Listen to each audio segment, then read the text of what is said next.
Quando a gente passeia pelas páginas da Bíblia, uma coisa que se espera, e é comum que se espere porque tem muito disso lá, são os encontros.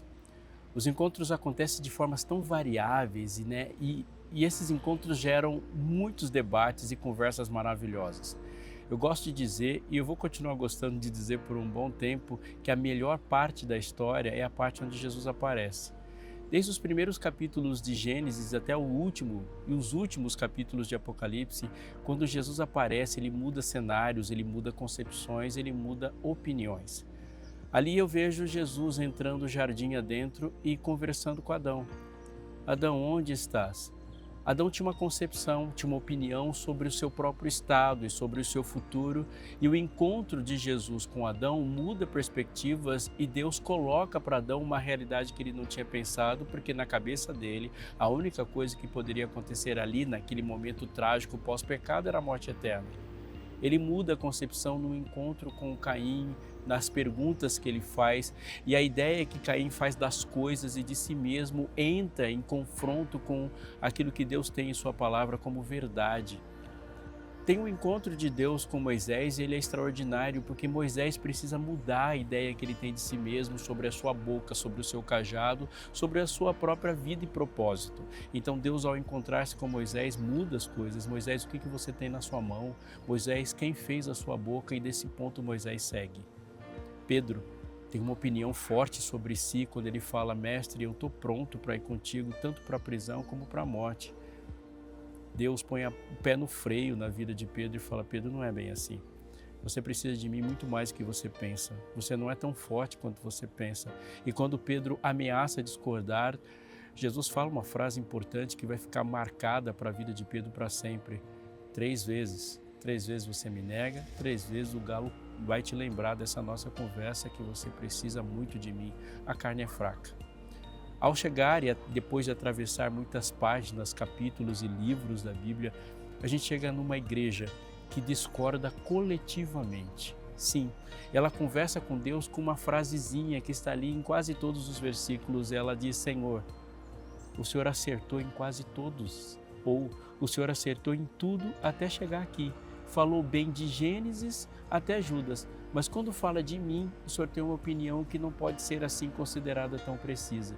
Essa igreja é Laodiceia, a igreja na Bíblia que mais tem opiniões sobre si mesma do que qualquer outra igreja. E ela, ao falar sobre si, ela fala da gente, porque ela só está lá porque a gente está lá. E as aplicações, as lições e as advertências que são dadas para a Laodiceia são dadas para a gente também, e tem muito de nós ali. É por isso que eu te convido a não sair daí, porque está só começando o Fé para Hoje.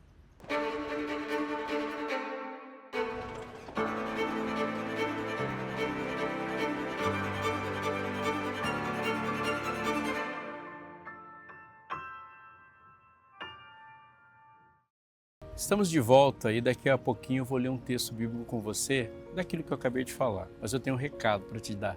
E é uma novidade muito boa, que a gente com muita alegria chega até sua casa para dizer isso.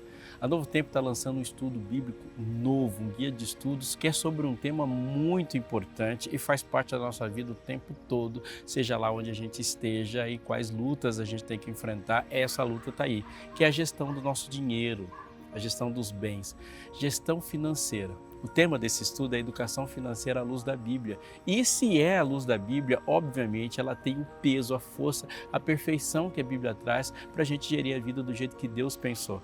Esse estudo bíblico chega até a sua casa de maneira totalmente gratuita, sim, porque a gente tem parceiros especiais que de coração nos ajudam, que são os anjos da esperança, que eu gosto de dizer que é a mola de propulsão daquilo que a gente faz. Chega até você, se você simplesmente entrar em contato conosco, e você pode escolher o que é melhor para você. Você pode falar com a gente pelo telefone fixo em horário comercial.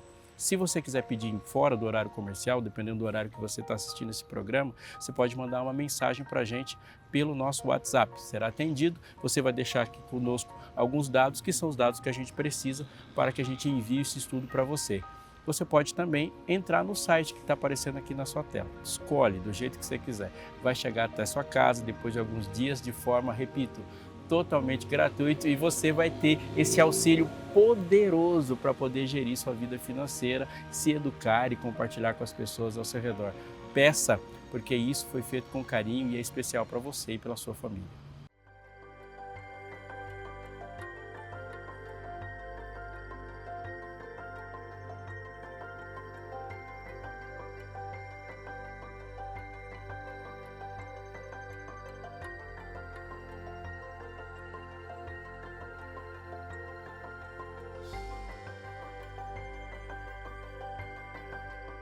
A Bíblia é um livro todo, completo, coerente e coeso. Ela tem uma inspiração única, ela é proveniente da mente infalível e perfeita do Espírito Santo e transmitida e chega até nós através de mãos, de mente, de linguagem humana. Assim, a inspiração age nesse momento e nesse fenômeno céu-terra de um Deus que se preocupa e que quer se fazer conhecer. O texto do profeta diz que o Senhor não fará coisa nenhuma sem primeiro revelar o seu segredo aos seus servos, os profetas. Acrescente a isso outro texto bíblico que diz que toda a Escritura é divinamente útil e ela é útil para e completa a lista lá de 2 Timóteo 3,16. Quando a gente chega no final da Bíblia, a impressão que a gente tem é que tudo que faz da Bíblia ser Bíblia numa concentração densa dessa revelação perfeita que chega até nós é colocada ali de uma forma extraordinária e espetacular no livro do Apocalipse. A palavra Apocalipse significa revelar, desvelar. Para ser um pouco mais radical na tradução é afastar a cortina, tirar o véu. O revelador tira para a gente o véu do futuro e a gente olha para o que Deus vai fazer na história e olha para o que Deus vai fazer por nós, conosco e principalmente através de nós. Mas algumas coisas, quando a gente começa a ler esse livro e tem a compreender esse livro, que a gente precisa ter na mente quando começa. A primeira eu vou dizer, Apocalipse capítulo 1, verso 1 começa assim, revelação de Jesus Cristo. Essa é a parte que você tem que levar a sério logo de cara quando lê esse livro. Por quê? Porque é a revelação de alguém e esse alguém está, antes de tudo, se revelando no tempo. Ele não começa dizendo revelação do futuro. Ele vai dizer, obviamente, isso, e isso não descaracteriza o livro do Apocalipse. Mas ele diz revelação de Jesus Cristo, portanto, há um revelador, há o maior e mais importante personagem, o soberano da história, que ele se mostra através da história. Deus não quer que a gente conheça somente a história. Repito, Deus quer que a gente conheça o que Ele vai fazer através da história. Aplique isso como numa situação como se você estivesse num hospital e vai passar por coisas que você não quer, mas tem coisas que você espera que vá acontecer nesse hospital. Então, quando você conhece os passos da terapia, as dores, os desconfortos e os efeitos esperados daquilo que vai acontecer, o tempo vai passar numa forma de tranquilidade e paz diferente do que se tudo fosse surpresa. Assim, quando Deus fala revelação de Jesus Cristo, Ele diz, fique calmo você que está aflito, fique calmo você que está tenso, você tem um Senhor na sua vida que te ama e cuida de você. As coisas podem ser surpreendentes para você, mas nem tudo é surpreendente, porque você sabe quem é que está te acompanhando, quem está com você. Então Deus se revela. E o texto continua. Revelação de Jesus Cristo que Deus lhe deu para mostrar aos seus servos as coisas que em breve vão acontecer. Acrescente a isso mais uma coisa muito importante. Essa revelação de Jesus Cristo que Deus lhe deu é para mostrar aos seus servos. Há uma identidade daquela pessoa que lê, que ouve e que se coloca diante disso. Ele é um servo. Portanto, aquelas pessoas que não têm disposição a servir, aquelas pessoas que não se entendem nessa relação com Deus, que não estão ali com os braços estendidos para fazer uma interferência na humanidade, aqueles que não se submetem a um Senhor real que está revelando a história, não têm uma compreensão adequada e profunda disso, porque a identidade do livro não está coadunando com a identidade do leitor. Então é preciso ter um aspecto, uma mente submissa ao entender o livro. E tem mais uma palavra, em breve. Deixa eu te dizer isso. A palavra breve, como muitas outras palavras usadas na Bíblia, mas com muito mais amplitude, precisão e profundidade no livro de Apocalipse, elas devem ser compreendidas nesse contexto. As palavras que muitas vezes usamos no nosso dia a dia, elas têm uma terminologia técnica. Como assim? Se a gente falar dor de cabeça, podemos falar dor de cabeça num passeio, andando pela calçada, conversando com alguém. Mas se você conversar tecnicamente com alguém que trata disso tecnicamente, pode ser que ele use a palavra cefaleia. Está entendendo o que eu estou querendo dizer? Existem expressões que elas têm restrições de significado. Uma delas é a palavra breve. Breve, no nosso dia a dia, significa uma coisa que acontece rápido, não é? Mas quando você olha para o livro de Apocalipse, breve é sempre coisas determinadas. O tempo não é um tempo aberto no espaço. Por exemplo, quando se usa uma expressão 1260 dias, que pode ser compreendido como 1260 anos, ele é um tempo que para nós é longo, mas Deus vai usar a expressão breve para tempos assim, como 2300 anos, 1260 anos, as coisas que em breve vão acontecer. Ele não está dizendo necessariamente em todo o tempo, respeitado o contexto, que esse tempo é curto, mas ele diz que esse tempo é determinado, não há muita coisa a acrescentar a ele nem a tirar a ele. Ou seja, ele fala, eu não acrescento nem um minuto a mais das coisas e nas profecias que eu digo. Tendo isso em mente, a gente precisa compreender mais uma coisa. As expressões, elas são tiradas da Bíblia toda. Por exemplo, só para você pensar, dos 404 versículos que compõem a versão portuguesa e língua portuguesa do livro do Apocalipse, 278 versículos são citações diretas do Antigo Testamento. Qual conclusão que chegamos em relação a isso? Que se a gente não lê o Antigo Testamento, a gente não compreende nem a linguagem do livro do Apocalipse. Então ali há muitas referências e esses simbolismos, na verdade, são ecos do passado. Sabe aquela música que você ouviu, que aquela música tem um significado muito forte para você conforme a música? Então, e de repente em algum momento da vida alguém toca a música, ele não está querendo dizer só da música para você, ele está querendo que você lembre a situação do passado em que aquela música foi marcante, para que você lembre mais da situação do que a música.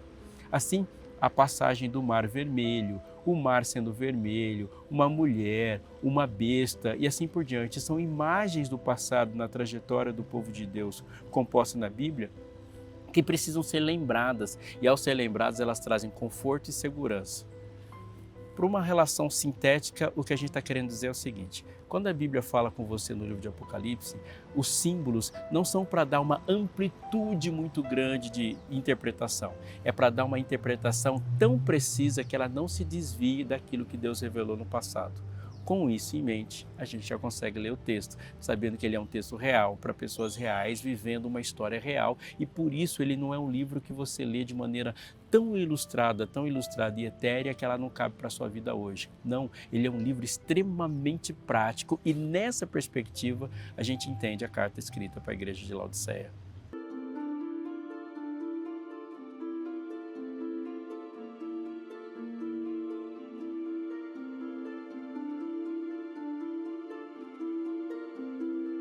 Apocalipse capítulo 1, verso 3 diz assim: bem-aventurados aqueles que leem, aqueles que ouvem as palavras da profecia e guardam as coisas nelas escritas, pois o tempo está próximo.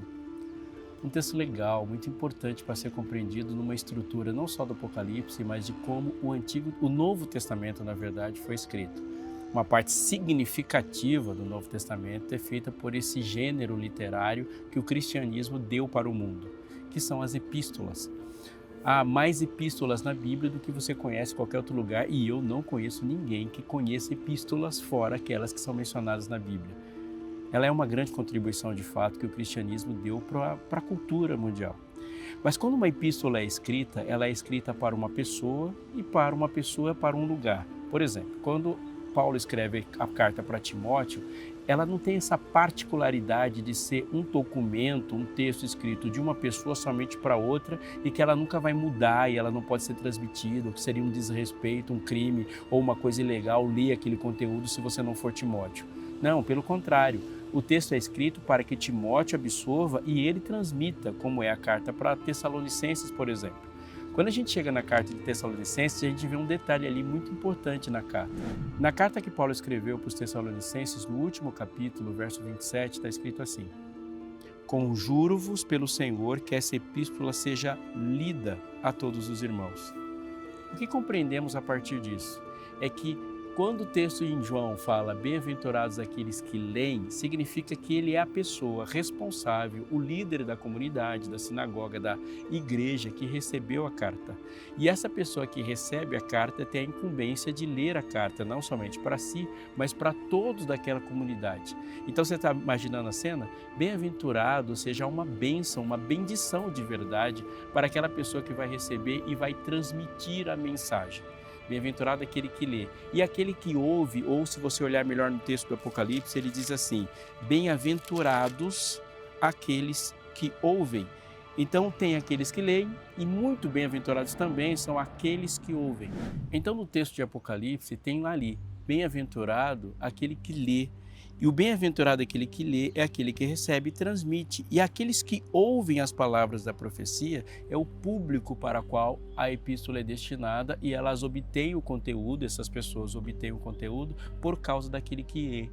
E agora inclui todo mundo, inclusive nós que estamos num tempo diferente, os que guardam as coisas nelas escritas, pois o tempo está próximo.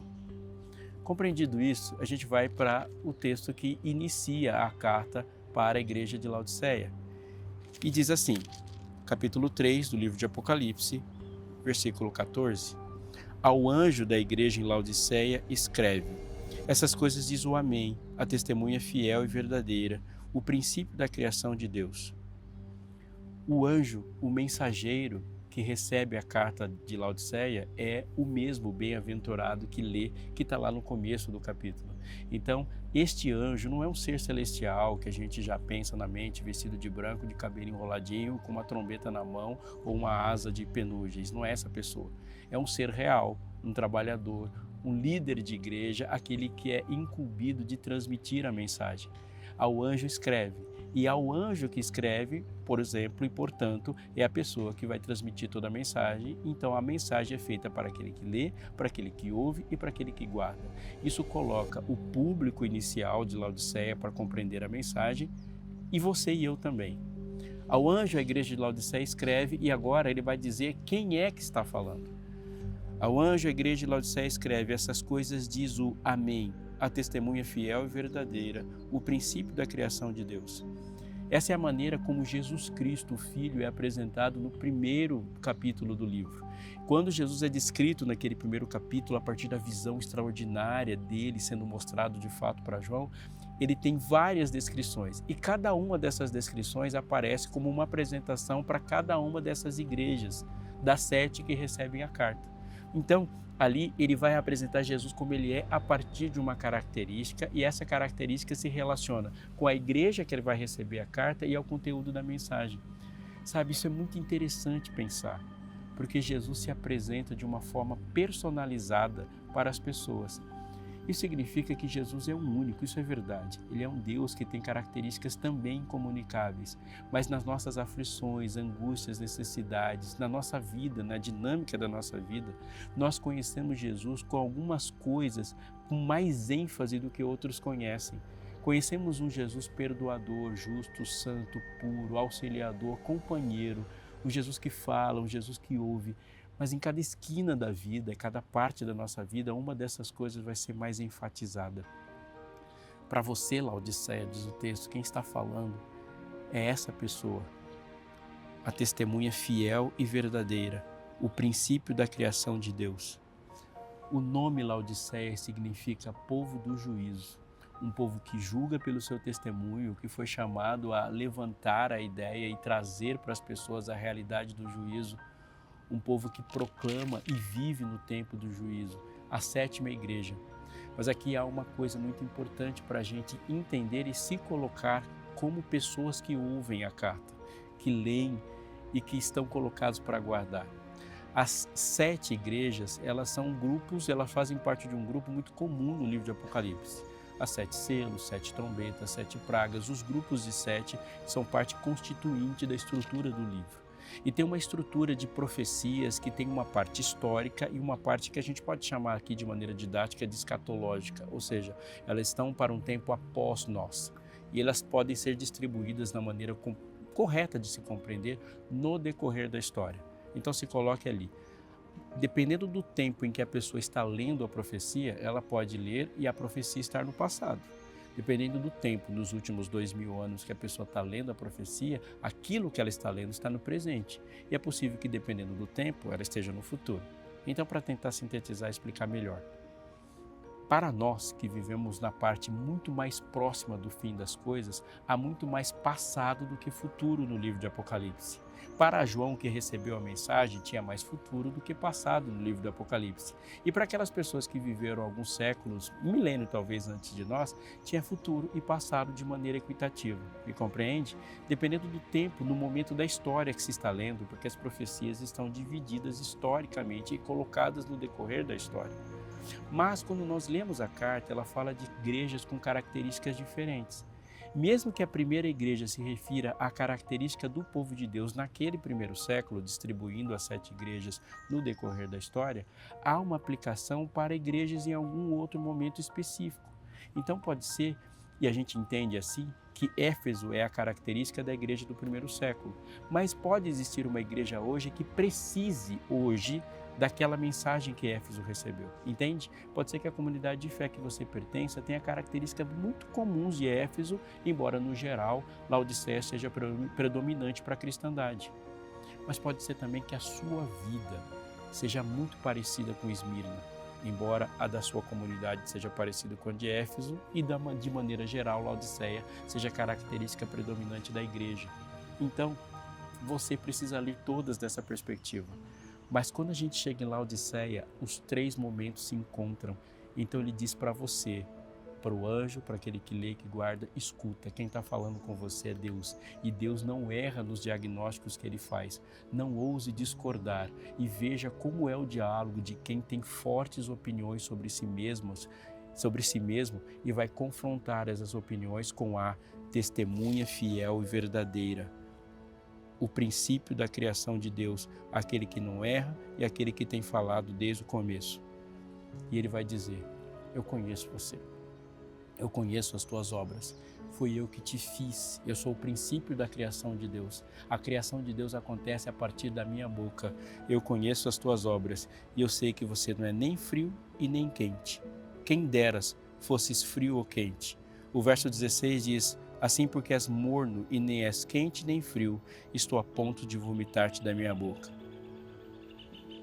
Não são palavras fúteis, levianas. Aliás, não são palavras nem que a gente pode ousar não levar a sério. São palavras pesadíssimas. E ela começa e vai crescendo em peso.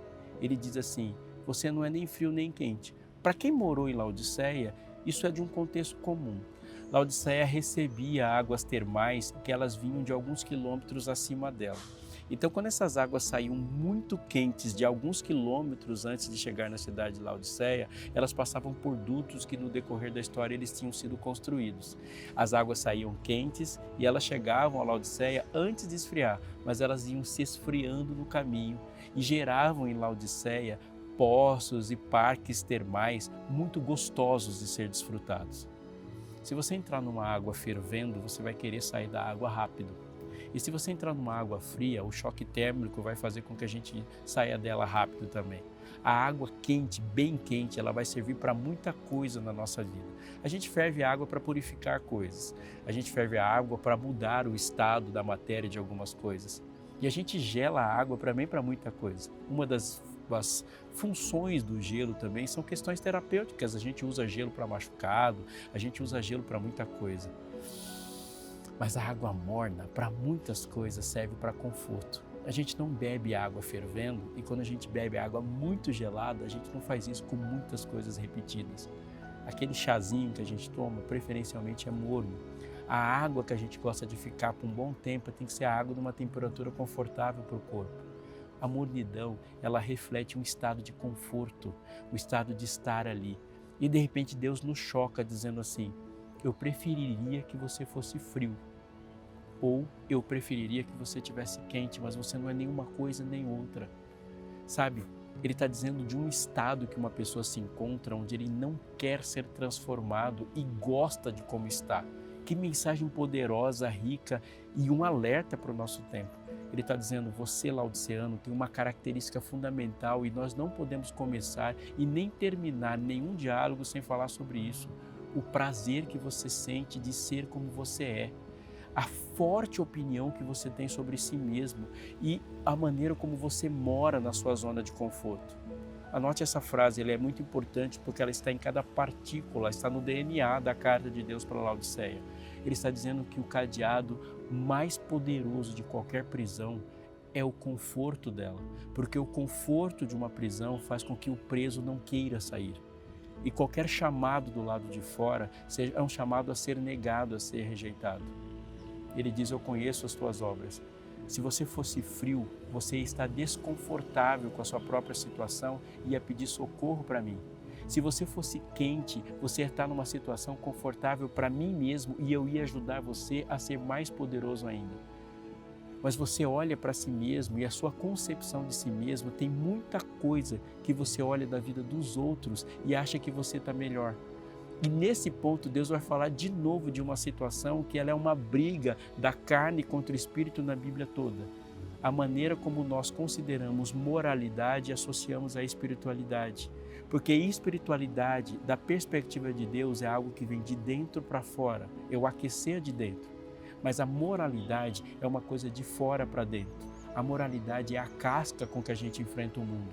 Então a gente acha que não roubar, não matar, não trair, ou simplesmente ser honesto, ou agir de uma forma que seja de um padrão civilizatório aceitável, é a mesma coisa de ser de um padrão espiritual forte. Você se considera bom porque você não faz coisas erradas. Mas eu te considero bom quando você faz coisas certas e age no mundo para transformar o mundo. Se você fosse frio, eu te esquentava. Se você fosse quente, eu fervia o mundo com você. Mas você não é nem frio nem quente. Você é produto de uma obra que começou. E assim que você pediu socorro para mim, e a primeira coisa que eu consertei na sua vida foi a moralidade, você achou que a obra de transformação era só isso. Mas não é. Eu preciso te esquentar ainda mais. Laodiceia é um retrato de uma pessoa que levantou as mãos e pediu auxílio para Deus. E quando Deus tirou ela da opressão, ela achou que a obra era só isso. Laodiceia é o retrato de uma pessoa que viu o sal da terra e confundiu o sal da terra com o açúcar da terra. O sal da terra é para transformar tudo que está ao redor. O açúcar é para a gente se confortar com aquilo que seria indigesto. Laodiceia, ela vive uma realidade de olhar para Deus e a opinião de Deus confrontar a sua opinião sobre si mesma. E no confronto Deus fala, eu preciso falar mais coisas sobre aquilo que você vai viver. Mas antes de falar coisas sobre aquilo que você vai viver e fazer, eu preciso falar sobre aquilo que você é e eu preciso que você olhe para mim e me permita terminar essa obra inacabada. O alerta que ficou para Laodiceia e que fica para mim e para você é este. Uma obra inacabada é muito mais perigoso do que uma obra não começada, porque ela gera a consciência complicada de pensar, se entender e olhar para a obra de Deus a partir da nossa perspectiva. Olhando para o livro de Apocalipse, desde o começo até o fim, a estrutura fala para a gente.